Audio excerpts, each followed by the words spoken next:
Cancer والوں کے لیے تو بیسیکلی ایسا ہوا ہے کہ جو چاند گرہن ہے اس کا وقت گزر چکا ہے اور اس کے اوپر جو بد اثرات تھے وہ کافی حد تک ختم ہو گئے تھے. اب کینسر والوں کی جو زندگی ہے وہ بڑی تیزی کے ساتھ تبدیل ہو رہی ہے. اس تبدیلی میں ان کے پاس 2 سے 3 آپشن ملی ہیں جو آپ 3 آپشن پہ کام کر سکتے ہیں.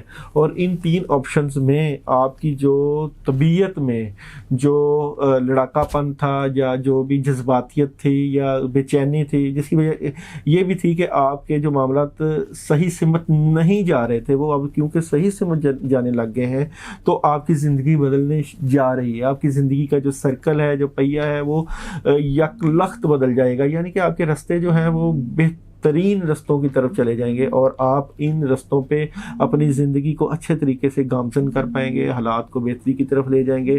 اور اب آپ کوشش کریں گے کہ جو لوگ آپ کے معاملات میں انٹرفیئرنس کرتے تھے، آپ کے معاملات میں آپ کو تنگ کرتے تھے، چاہے وہ شادی کے معاملات تھے، چاہے رزق کے معاملات تھے، چاہے وہ کاروبار کے معاملات تھے، چاہے جاب سے ریلیٹڈ لوگ تھے، اب آپ لوگوں کو اپنے معاملات میں انٹرفیئر نہیں ہونے دیں گے. کیونکہ اب آپ کو پتہ چل گیا ہے کہ جن لوگوں نے آپ کی زندگی کو مشکلوں کی طرف لے کے گئے ہیں یا جو لوگوں نے آپ کو پریشان کیا ہے، وہ لوگ اب آپ کی زندگی سے دور ہونے چاہیے.